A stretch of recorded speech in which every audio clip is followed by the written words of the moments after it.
Hello everyone, my name is Bina Chandwani और हम लोग कर रहे थे समष्टि अर्थशास्त्र। समष्टि अर्थशास्त्र में हमने मुद्रा का अर्थ, कार्य और महत्व को कंप्लीट कर लिया। आज जो हम टॉपिक कवर कर रहे हैं वो है व्यापारिक बैंक, अर्थ एवं कार्य। व्यापारिक बैंक का अर्थ भी हमने लास्ट वीडियो में कवर किया था स्टूडेंट। आज जो हम कर रहे हैं वो है व्यापारिक बैंक के कार्य। व्यापारिक बैंक कार्य क्षेत्र वर्तमान युग में बहुत विस्तृत हो गया है। यानी अगर मैं बताऊं, व्यापारिक बैंक जो होते हैं जिनका उद्देश्य व्यापार करना होता है, व्यापार करके लाभ कमाना होता है, उनका भी कार्य क्षेत्र बहुत ज्यादा विस्तृत हो गया है। कैसे हो गया है? ये बैंक अपने ग्राहकों को अनेक प्रकार की सुविधाएं प्रदान करते हैं। वित्तीय समाशोधन के अतिरिक्त अन्य ग्राहकों का बीमा, लॉकर सुविधा, निवेश आदि के अवसर भी प्रदान करते हैं। जो व्यापारिक बैंक द्वारा किए जाने वाले मुख्य कार्य है वो है टोटल 5। जमाएं स्वीकार करना, ऋण प्रदान करना, साख का निर्माण करना, एजेंसी सेवाएं और अन्य सेवाएं। जमाएं स्वीकार करने में इसका मतलब ये होता है कि जब ग्राहक अपनी छोटी छोटी जमाओं को इकट्ठा करके बैंकों में जमा करवाते हैं तो उन जमाओं को बैंक स्वीकार करता है। कैसे करता है? यहाँ पे बैंक का मुख्य कार्य यानी व्यापारिक बैंक का मुख्य कार्य ग्राहकों की जमाओं को स्वीकार करना। यहाँ से एक चीज आपको क्लियर हुई होगी स्टूडेंट्स कि व्यापारिक जो बैंक होते हैं वो ग्राहकों की जमाओं को स्वीकार करते हैं। आपको सबसे इंपॉर्टेंट यहाँ याद रखना है कि व्यापारिक बैंक जो होते हैं वो ग्राहकों की जमाओं को स्वीकार करते हैं। किसके माध्यम से? चालू खाते के माध्यम से और बचत खातों के माध्यम से। जो ग्राहक होते हैं वो अपनी छोटी छोटी जमाओं को चालू खाते में और बचत खातों में जमा करवाते हैं और बैंक ऐसी छोटी छोटी बचतों से एकत्रित कोष पर उन ग्राहकों को क्या अदा करता है? ब्याज। यानी जो भी डिपॉजिट एक्सेप्ट करता है उस पर क्या लेता है? इंटरेस्ट देता है। अगर मैं यहाँ पे बैंक की बैलेंस शीट बनाऊं और बैंक ने, ये बैंक की बैलेंस शीट है, व्यापारिक बैंक की बैलेंस शीट है और बैंक है आपकी एसबीआई। कौन सी बैंक है? SBI, reserve bank of India.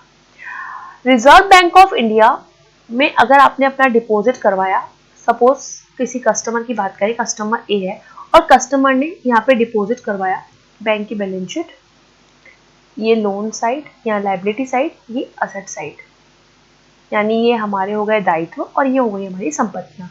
तो किसी भी पर्सन ने अगर 5000 रुपीज डिपॉजिट करवाया बैंक में, तो ये जो डिपॉजिट है ये बैंक की क्या होती है स्टूडेंट? ये लायबिलिटी होती है।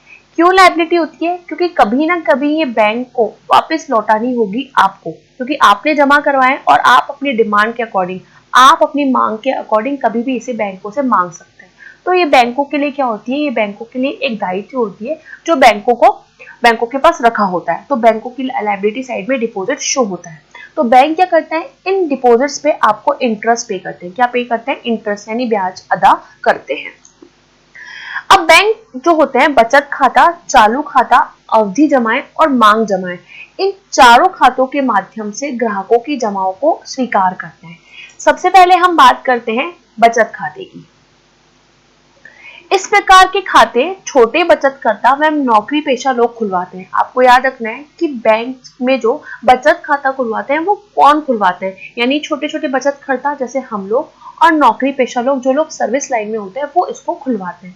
इन जमाओं पर बैंक एक निश्चित दर से ब्याज भी अदा करता है। इसकी ब्याज राशि बहुत कम होती है। इंटरेस्ट मिलता है लेकिन इंटरेस्ट की जो रेट होती है वो होती है 3 to 4%। ये होता है आपका बचत खाता। चालू खाते की अगर हम बात करें, सेकंड है चालू खाता, जिसको हम करंट अकाउंट बोलते हैं। बचत खाते को हम सेविंग अकाउंट बोलते हैं एंड चालू खाते को हम लोग करंट अकाउंट बोलते हैं। तो इस प्रकार के खाते व्यापारिक तथा उद्योगपति बैंकों में खुलवाते हैं। यानी हमें अगर एक क्वेश्चन यहाँ पे हो कि चालू खाता कौन खुलवाते हैं, तो व्यापारी और उद्योगपति ही खुलवाते हैं, जबकि नौकरी पेशा लोग और जो छोटे छोटे बचत खाता होते हैं वो सेविंग अकाउंट खुलवाते हैं, वो चालू खाता नहीं खुलवाते हैं। जिनका दैनिक लेन देन का काम बहुत अधिक होता है वो एक न्यूनतम दर पर ब्याज अदा करते हैं। यानी इस पे आपको इंटरेस्ट नहीं मिलता है। जो लोग डेली के ट्रांजेक्शन्स करते हैं वो लोग क्या करते हैं? अपना चालू अकाउंट खुलवाते हैं। जैसे ही सुबह बैंक 9 बजे खुलते हैं वो वहां से कैश को कलेक्ट करते हैं, अपना कैश उठाते हैं और शाम को 4 बजे जब बैंक क्लोज होते हैं तो अपना सारा का सारा कैश वहां पे डिपॉजिट करवाते हैं। यानी दैनिक ट्रांजेक्शन करने के लिए वो बैंक में खाता खुलवाते हैं। तो बैंक ऐसे खातों पर कोई भी ब्याज अदा नहीं करता है। यहाँ पे थोड़ा ये मिसप्रिंट हो गया, वैसे बैंक करंट अकाउंट पे कोई भी इंटरेस्ट पे नहीं करता है। थर्ड इज एफडी अकाउंट, जिसको हम बोलते हैं अवधि जमाएं। क्या बोलते हैं इसको? अवधि जमाएं। अवधि जमाएं क्या होती है? इसको हम फिक्स डिपॉजिट भी बोलते हैं, एफडी शॉर्ट में। बैंकों द्वारा एक निश्चित अवधि के लिए जो जमाएं स्वीकार की जाती है, बैंकों द्वारा एक निश्चित अवधि के लिए जो जमाएं स्वीकार की जाती है उसे अवधि जमाएं बोलते हैं, और इस पे जो इंटरेस्ट रेट मिलती है वो थोड़ी सी हाई होती है, वो होती है 10 to 12%। 10 to 12% आपको इंटरेस्ट मिल जाता है। लेकिन इस पे इतनी ज्यादा इंटरेस्ट रेट क्यों मिलती है, उसका एक रीजन है। रीजन क्या है, जब भी आप एफडी अकाउंट खुलवाएंगे तो आपको एक निश्चित अवधि के लिए, किसके लिए, एक निश्चित अवधि के लिए बैंकों में पैसा जमा करवाना होगा। ये निश्चित अवधि जब तक पूरी नहीं हो जाती आप अपना डिपॉजिट नहीं निकाल सकते। फॉर एग्जाम्पल, आपने किसी बैंक में अकाउंट खुलवाया, लाइक एसबीआई अकाउंट में आपने अकाउंट खुलवाया, और कौन सा, एफडी अकाउंट। आपने कहा बैंक को जाके कि बैंक मेरी एक एफडी कर दीजिए। बैंक ने कहा ठीक है हम आपकी एफडी कर देंगे, लेकिन एफडी कितने सालों के लिए करवानी है, तो उसने कहा मुझे 5 ईयर्स के लिए, 5 सालों के लिए मुझे एफडी करवानी है। अब 5 साल तक अगर आपने एफडी कराई है तो जो जो अमाउंट आप पे कर रहे हैं, जो अमाउंट आप पे कर रहे हैं 5 ईयर्स तक, वो आप नहीं निकाल सकते जब तक कि आपके 5 साल पूरे नहीं हो जाए। जैसे ही आपके 5 साल पूरे हो जाएंगे, एफडी का पैसा विद इंटरेस्ट के साथ यानी ब्याज के साथ आपके खाते में ट्रांसफर कर दिया जाएगा। ये होता है आपका अवधि जमाएं। नेक्स्ट इज मांग जमाएं, जिसे हम क्या बोलते हैं, डिमांड डिपॉजिट बोलते हैं। डिमांड डिपॉजिट क्या होता है, ये नॉर्मल अकाउंट ही होता है। जब मांग जमाएं वे जमाएं होती है जो ग्राहक के द्वारा किसी भी समय मांगे जाने पर बैंकों को अदा करनी पड़ती है। ऐसी जमाओं पर ब्याज दर बहुत कम होती है। ये सेम सेविंग की तरह ही है। आपने पैसा जमा करवाया बैंक में, आपने कहा मुझे पैसे चाहिए, आप चेक लगाइए, नेट बैंकिंग के थ्रू, कार्ड्स के थ्रू, यूपीआई के थ्रू, सबके थ्रू आप पैसा इजीली निकाल सकते हैं। ये होती है आपकी मांग जमाएं। फिर है नेक्स्ट काम जो है, जो नेक्स्ट कार्य है व्यापारिक बैंक का, वो है ऋण प्रदान करना। व्यापारिक बैंकों का दूसरा महत्वपूर्ण कार्य है ऋण प्रदान करना। अब व्यापारिक बैंक कैसे ऋण प्रदान करता है, मैं आपको एक बार बताती हूँ शॉर्ट में। ये बैंक की बैलेंस शीट, बैंक कौन सा है, एसबीआई। कौन सा बैंक है स्टूडेंट, एसबीआई। बैंक में किसी कस्टमर ने 10,000 रुपए जमा करवाए, ये बैंक की क्या हो गया, दायित्व हो गया कि बैंक को क्या करना है, पे करना है। अब बैंक क्या करेगी, इसी दायित्व को, ये 10,000 रुपए दिए, इस पे बैंक उस पर्सन को 3 से 4% इंटरेस्ट देगी। अगर आप डिपॉजिट करवाते हो, अगर जमाएं करवाते हो, तो उस जमा पे बैंक आपको ब्याज देता है। लेकिन जब तक ये बैंक में पैसा पड़ा हुआ है बैंक के पास, बैंक इसको लोन के रूप में, ये बैंक की क्या बन जाएगी, संपत्ति बन जाएगी, और बैंक इसको लोन के रूप में किसको दे देगा, किसी अन्य व्यक्ति को दे देगा, और उस अन्य व्यक्ति से 10 से 12% इंटरेस्ट चार्ज करेगा। कैसे, आपकी ही डिपॉजिट्स को, आपकी ही जमाओं को उसने लोन के रूप में अन्य लोगों को दिया। तो यहाँ पे क्वेश्चन राइज होता है, तो मैम फिर अगर सेम पर्सन अगर आपसे मांगने आ जाए तो फिर बैंक क्या करता है, तो बेटा एक पर्सन की डिपॉजिट्स नहीं होती है, यहाँ पे बहुत से बैंकों की, बहुत से पर्सन की डिपॉजिट होती है, और आपकी डिपॉजिट से ही बैंक साख का निर्माण करता है। इसे हम आगे और डिटेल में स्टडी करेंगे। अभी आपको सिर्फ इतना समझना है कि बैंकों का दूसरा महत्वपूर्ण, यानी व्यापारिक बैंकों का जो दूसरा महत्वपूर्ण कार्य होता है वो ऋण प्रदान करना होता है। बैंक अपने ग्राहकों को ऋण सुविधाएं प्रदान करता है। ये बैंक मुख्यतः कैसे कैसे ऋण मिलता है आपको, घर के लिए होम लोन मिल सकता है, एजुकेशन लोन जैसे शिक्षा पे लोन भी मिल सकता है, विवाह पे लोन भी मिल सकता है, व्हीकल्स लोन भी मिल सकता है, इत्यादि हेतु ऋण प्रदान करते हैं। बैंक अपने ग्राहकों की जमाओं को एकत्रित करके, ये जमाएं थी बहुत सारे ग्राहकों की आएंगी, सबको जमाओं को इकट्ठा करके यानी एकत्रित करके उसी से एक साख सृजन का कार्य करता है। नेक्स्ट इसके बाद यही टॉपिक है कि साख सृजन कैसे होता है। बैंक ग्राहकों की जमाओं को इकट्ठा करके उससे साख सृजन करता है। साख मतलब उससे ही पैसा जोड़ के वो लोन के रूप में अन्य ग्राहकों को देता है। और ऋण चुकाने के लिए बैंकों द्वारा अपने ग्राहकों को एक निश्चित समय अवधि के लिए विकल्प दिया जाता है। यानी बैंक ने अगर किसी को भी लोन दिया है, ऋण चुकाने के लिए बैंकों द्वारा ग्राहकों को, यानी ग्राहकों को जिसको भी लोन दिया है उसको एक निश्चित समय अवधि दी जाती है कि आप इस समय अवधि में लोन पे कर दीजिए, इस समय अवधि में आप अपने लोन का भुगतान कर दीजिए या इंटरेस्ट का भुगतान कर दीजिए। प्राय परिसंपत्ति हेतु दिए जाने वाले ऋण। अब परिसंपत्ति क्या होती है, जब भी आप बैंक से लोन लेंगे आपको कुछ ना कुछ सिक्योरिटी के तौर पे या बिल्डिंग के पेपर या कुछ भी गोल्ड वगैरह आपको डिपॉजिट करवाना होता है। परिसंपत्ति मतलब होती है आपको अपनी असेट्स को गिरवी रखवाना होता है। हेतु दिए जाने वाले ऋण होते हैं वो दीर्घकालीन ऋण होता है। अगर आपने किसी गिरवी चीज को रखवा के लोन लिया है तो वो लोन कैसे होते हैं, वो दीर्घकालीन अवधि के लिए होते हैं। और बैंकों द्वारा कमजोर वर्ग के लिए विभिन्न सरकारी योजनाओं के तहत यानी बैंक क्या बोलती है, जो वीकर सेक्शन होते हैं, जो कमजोर वर्ग होते हैं, उन्हें बहुत सारी सरकारी योजनाओं के तहत ऋण प्रदान किया जाता है। और ऋण प्रदान कैसे किया जाता है, बहुत कम इंटरेस्ट रेट, जैसे यहाँ पे 10 से 12 इंटरेस्ट रेट है, तो यहाँ कम से कम 2 से 3% इंटरेस्ट रेट होगी। वो सिर्फ इसके लिए होता है, वीकर सेक्शन के लिए होता है। किसके लिए होता है, वीकर, जो कमजोर वर्ग होते हैं। इसके बाद है अधिविकर्ष। बैंक अधिविकर्ष की सुविधाएं, बैंक अधिविकर्ष का कार्य भी करती है। अधिविकर्ष को हम इंग्लिश में बोलते हैं ओवरड्राफ्ट फैसिलिटी। इस सुविधा के अंतर्गत व्यापारिक बैंक अपने ग्राहकों को उनके खातों पर अधिविकर्ष सीमा उपलब्ध करवाती है। इस सुविधा के अंतर्गत व्यापारिक बैंक, कौन से बैंक की बात हो रही है, व्यापारिक बैंक। आप ध्यान से सुनना, हम व्यापारिक बैंक की बात करें क्योंकि इसके बाद हम केंद्रीय बैंक पढ़ने वाले हैं और व्यापारिक बैंक और केंद्रीय बैंक में बहुत अंतर होता है। तो इस सुविधा के अंतर्गत व्यापारिक बैंक अपने ग्राहकों को उनके खातों पर अधिविकर्ष सुविधा या सीमा उपलब्ध कराती है। अब क्या होता है अधिविकर्ष, अल्प समय के लिए, यानी बात किसी करें थोड़े से समय के लिए, ग्राहक उस सीमा तक जमा राशि से अधिक, फॉर एग्जाम्पल मेरे अकाउंट में अभी 50,000 रुपए पड़े, मेरे अकाउंट में या मेरे खाते में अभी 50,000 रुपए पड़े, लेकिन कोई ट्रांजेक्शन करने के लिए, कोई व्यवहार करने के लिए मुझे 70,000 रुपए चाहिए, 20,000 की शॉर्टेज हो रही है। तो बैंक, अगर मेरी गुडविल बहुत अच्छी है, अगर मैंने लोन कभी लिया और मैंने उसको टाइम पे चुकाया है, या बैंक के साथ मेरे व्यवहार बहुत अच्छे हैं, मैं एक अच्छे व्यवसायियों में काउंट होता हूँ, तो क्या होगा, बैंक मेरी सीमा से अधिक, यानी मुझे कितने चाहिए, 70,000 रुपए, 70,000 यानी 70,000 रुपए चाहिए। बैंक क्या करेगा, मुझे 50,000 की जगह 70,000 रुपए दे देगा, लेकिन कितनी टाइम के लिए, ये सिर्फ अल्प अवधि के लिए होता है, ये थोड़ी सी अवधि के लिए होता है। और ये सुविधा बैंक अपने प्रतिष्ठित साख वाले, यानी जिसकी गुडविल बहुत अच्छी हो, यह सुविधा बैंक प्रतिष्ठित साख वाले व्यक्ति, किसी प्रतिष्ठित साख वाले व्यक्ति, व्यवसायी वर्ग के ग्राहकों को ही उपलब्ध कराती है।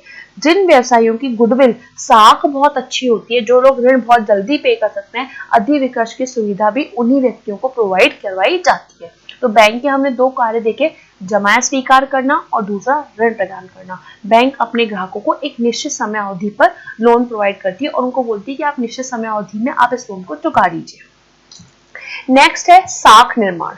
व्यापारिक बैंक का सबसे महत्वपूर्ण कार्य होता है साख का सृजन करना। साख का सृजन कैसे होता है, जनता की ही जमाओं को स्वीकार करके, उनको एकत्रित करके, जनता की ही जमाओं को एकत्रित करके बैंक जो होता है, व्यापारिक बैंक साख सृजन का कार्य करता है। और सबसे ज्यादा जो बैंकों को लाभ प्राप्त होता है ना, वो साख सृजन के द्वारा ही होता है। अन्य वित्तीय संस्थाओं के समान उनका उद्देश्य भी लाभ कमाना होता है। बैंक अपने जमा धारकों से प्राप्त जमाओं से एकत्रित, यानी बैंकों में जितना भी पैसा आपने डिपॉजिट कराया, उन सभी जमाओं को एक राशि के रूप में एकत्रित करने के बाद ऋण के रूप में अन्य ग्राहकों को ऋण उपलब्ध करवाती है और उनसे क्या करती है, ब्याज वसूलती है। ये बहुत बड़ी प्रक्रिया है, साख निर्माण प्रक्रिया इसको कहते हैं। अभी के लिए हम इतना सा समझेंगे कि बैंक ग्राहकों की जमाओं को एकत्रित करके अन्य व्यक्तियों को साख प्रोवाइड करवाती है, यानी ऋण प्रोवाइड करवाती है, और उस ऋण पे काफी भारी मात्रा में इंटरेस्ट यानी ब्याज वसूल करने का काम करती है, जिसे हम साख निर्माण प्रक्रिया भी कहते हैं। मैं फिर से समझाती हूँ, अगर बैंकों में बहुत सारी जमाओं, यानी बहुत सारे लोगों ने, किसी ने 5,000 जमा करवाया, किसी ने 50 कराया, किसी ने 1 लाख कराया, तो क्या हुआ, बैंकों ने उन सारी जमाओं को एकत्रित कर लिया और किसी एक कंपनी को या किसी फर्म को क्या कर दिया, वो लोन के रूप में दे दिया। अब बैंक इंटरेस्ट पे तो थोड़ा थोड़ा कर रही है, जिन भी लोगों ने जमाएं थोड़ी थोड़ी करवाई है, बैंक उनको इंटरेस्ट तो बहुत थोड़ा थोड़ा दे रही है, लेकिन क्या कर रही है, जहां पे बैंक ने लोन के रूप में दिया, उनसे बहुत ज्यादा भारी रूप में इंटरेस्ट प्राप्त कर रही है। तो साख निर्माण के द्वारा ही बैंक सबसे ज्यादा लाभ कमाती है और साख निर्माण के द्वारा ही बैंक का उद्देश्य क्या होता है, लाभ कमाना होता है। क्यों, क्योंकि जिनको भी उसने ऋण दिया है, उनसे बहुत भारी मात्रा में ब्याज वसूल करने का काम करती है। इसी को ही बैंक की साख निर्माण प्रक्रिया बोलते हैं और इसको आगे हम और डिटेल में स्टडी करेंगे। इसके बाद है एजेंसी सेवाएं। एजेंसी सेवाएं क्या होती है, व्यापारिक बैंक अपने ग्राहकों को एजेंसी सेवाएं भी देती है, जैसे बैंक चेक की सुविधा देती है, विनिमय बिल की सुविधा देती है, ड्राफ्ट की सुविधा देती है, अपने ग्राहकों को एजेंसी के रूप में वित्तीय सुविधा प्रदान करती है। व्यापारिक बैंक क्या करता है, खाता धारकों की संपत्ति और वसीयत के कार्यकारक एग्जीक्यूटिव ट्रस्टी के रूप में भी कार्य करता है। अब बैंक क्या करती है, आपको बोलती है, आपको किसी को पेमेंट करना है, आप क्या कर दीजिए, उसको चेक दे दीजिए, चेक को हम ट्रांसफर आप उसके अकाउंट में कर देंगे। बिल्स ऑफ एक्सचेंज मेंटेन करती है, ड्राफ्ट वगैरह बनाती है, बोलती है कि आप हमें सिर्फ एक ड्राफ्ट बना के दे दीजिए, अगर जो पेमेंट करना होगा वो हम कर देंगे आपके बिहाफ से, आपके अकाउंट से ऑटोमेटिकली वो चेक देख के, वो ड्राफ्ट देख के अमाउंट क्या हो जाएगा, उस आपके व्यवसाय के अकाउंट में ट्रांसफर इजीली हो जाएगा। यहाँ पे जो समझने की बात है वो है वाहक चेक क्या होता है और रेखांकित चेक क्या होता है। वाहक चेक को बोलते हैं हम इंग्लिश में बियरर चेक। बियरर चेक क्या होता है? इस प्रकार के चेक का नगद भुगतान बैंक चेक प्रस्तुत करने वाले वाहक को कर देता है। अब क्या होता है, आप सबने चेक देखा होगा, एक बार मैं आपको चेक दिखाती हूँ। चेक इस फॉर्म में बना हुआ होता है, यहाँ पे डेट मेंशन होती है, यहाँ पे साइन होती है नीचे की तरफ, और यहाँ पे कुछ लिखा हुआ होता है कि इस धारक को मैं इतने रुपए दूंगा। लेकिन जब आप इस पे सेल्फ का चेक लिख देते हैं, किसका लिख देते हैं? सेल्फ का। जिसके हाथ में है, जिसके हाथ में है उसी को पेमेंट मिल जाएगा। फॉर एग्जाम्पल, आपने अभी मुझे 50,000 का चेक दिया सेल्फ लिख के, यानी अगर मैं बैंक में गई और आपके सिग्नेचर एंड साइन हो जाए तो बैंक मुझसे पूछेगा नहीं कि ये चेक किसका है, वो सेल्फ लिखा हुआ है, वो बैंक ऑटोमेटिकली वो पेमेंट क्या कर देगा? इजीली कर देगा। तो ये बियरर चेक होता है, जिसके हाथ में चेक होगा उसको हैंड टू हैंड तुरंत नगद भुगतान कर दिया जाएगा। जिसके भी हाथ में वाहक चेक होगा उसे नगद भुगतान कर दिया जाएगा। लेकिन रेखांकित चेक क्या होता है, इसमें थोड़ा सा अंतर होता है। अगर आपने अपने पेरेंट्स को देखा हो कि चेक भरते वक्त या चेक को फिल करते वक्त ऐसे दो लाइन बनाते हैं, ऐसे दो लाइन बनाते हैं और उसमें लिखते हैं अकाउंट पे, ऐसे एसी करके अकाउंट पे लिखते हैं। इस अकाउंट पे का मतलब होता है आपने जिसका भी नाम ऊपर मेंशन किया उसके ही अकाउंट में पैसा ट्रांसफर होगा, आपको हाथ में नहीं मिलेगा। आप ड्रॉ बॉक्स में चेक डाल के आ जाइए और जिसकी भी अकाउंट में होगा उसको ऑटोमेटिकली ट्रांसफर हो जाएगा। तो वाहक चेक जिसके हाथ में होगा उसको मिलेगा, और रेखांकित चेक क्या होते हैं? जिसका अकाउंट नंबर मेंशन है उसको वो चेक मिल जाएगा। तो इस प्रकार के चेक का भुगतान बैंक चेक पर अंकित नाम वाले व्यक्ति को ही खाते में करता है। आई होप आपको वाहक चेक और रेखांकित चेक समझ में आया होगा। मैं फिर से बताती हूँ, वाहक चेक होते हैं सेल्फ वाले चेक, जिसके हाथ में होते हैं उसे नगद भुगतान साथ के साथ कर दिया जाता है। जबकि रेखांकित चेक क्या होता है? जिसका भी नाम उस चेक में अंकित होता है उसके अकाउंट में, उसके खाते में जो राशि होती है वो हस्तांतरित कर दी जाती है। इसके अलावा व्यापारिक बैंक आपको अन्य सेवाएं भी प्रदान करता है, जैसे इंटरनेट बैंकिंग। इंटरनेट बैंकिंग का अगर मैं फायदा बताऊं तो आप यूजर आईडी एंड पासवर्ड के थ्रू घर पे ही अपने मोबाइल से अकाउंट से पैसा ट्रांसफर कर सकते हैं, विड्रॉल कर सकते हैं, एफडी अकाउंट खुलवा सकते हैं, आरडी अकाउंट, जितनी भी फैसिलिटी आपको बैंक में मिल रही है वो सब करवा सकते हैं। लेकिन डिपॉजिट के अलावा आपको जमाओं के लिए तो बैंक में जाना पड़ेगा, लेकिन इसके अलावा जितनी भी सेवाएं, अपना बैलेंस चेक करना, कितना अमाउंट डिडक्ट हुआ, कैसे सारी सर्विसेज आप इंटरनेट बैंकिंग के थ्रू ले सकते हैं। तो व्यापारिक बैंक जो है यानी कमर्शियल बैंक जो है अपने ग्राहकों को 24 घंटे अपनी सेवाएं देने के लिए इंटरनेट बैंकिंग की सेवाएं देती है। इसके द्वारा यानी इंटरनेट बैंकिंग के द्वारा ग्राहक घर बैठे अपने खातों से विभिन्न प्रकार की सेवाओं शुल्क भुगतान आसानी से कर सकते हैं। अगर आपको किसी को पेमेंट करना हो तो उसके लिए आपको बैंक जाने की जरूरत नहीं है, आप इजीली घर बैठे भी ट्रांसफर कर सकते हैं। इंटरनेट बैंकिंग के द्वारा ऑनलाइन शॉपिंग हेतु घर बैठे भुगतान किया जा सकता है। अगर आपको ऑनलाइन शॉपिंग करनी है, कहीं कुछ मंगाना है, अमेजोन से कुछ मंगाना है, फ्लिपकार्ट से कुछ मंगाना है, स्विगी से कुछ मंगाना है, तो इंटरनेट बैंकिंग के थ्रू आप पेमेंट कर सकते हो। लेकिन उसके लिए ग्राहकों के पास क्या होना चाहिए? लॉगिन आईडी होना चाहिए एंड पासवर्ड होना चाहिए, और जो भी लॉगिन आईडी एंड पासवर्ड है उसमें पूरी तरह से गोपनीयता यानी सीक्रेट आपको रखना पड़ेगा। अपना लॉगिन आईडी एंड पासवर्ड किसी को नहीं बताना होता है। तो कमर्शियल बैंक जो होते हैं वो बैंक क्या होते हैं? अपने ग्राहकों को इंटरनेट बैंकिंग सुविधा भी प्रदान करते हैं। इसके बाद है एटीएम फैसिलिटी। एटीएम सुविधा आप सबने यूज किया होगा एटीएम। व्यापारिक बैंक अपने ग्राहकों को 24 घंटे, पहले क्या होता था जब ये फैसिलिटीज नहीं थी तो आपको बैंक खुलने का वेट करना पड़ता था कि कब बैंक खुले और हम अपना अमाउंट ले पाए। लेकिन एटीएम आने के बाद, इंटरनेट बैंकिंग आने के बाद आपको बैंकों का वेट नहीं करना पड़ता है। आपके पास 24 घंटे फैसिलिटी होती है कि आप नगद आहरण यानी विड्रॉल इजीली कर सकते हो किसी भी सार्वजनिक स्थान पर, चाहे वो बस स्टैंड हो, चाहे वो रेलवे स्टेशन हो, चाहे वो हॉस्पिटल हो, चाहे वो हवाई अड्डे हो। पर एटीएम क्या होता है? एटीएम की मशीन्स अवेलेबल होती हैं, उपलब्ध होती है, और कोई भी ग्राहक एटीएम कार्ड से प्रति दिवस यानी कोई भी किसी भी राशि तक, किसी भी सीमा तक आप विड्रॉल करवा सकते हैं। इसके अतिरिक्त आजकल के टाइम पे आपको डिपॉजिट फैसिलिटी भी एटीएम प्रोवाइड करवाता है, यानी आप जानकारी भी ले सकते हो, अपना पिन भी जनरेट कर सकते हो, और बहुत से बैंक तो ऐसे भी हैं like SBI bank, HDFC bank, ये सारे के सारे बैंक एक तरह से आपको डिपॉजिट फैसिलिटी भी प्रोवाइड करवाते हैं।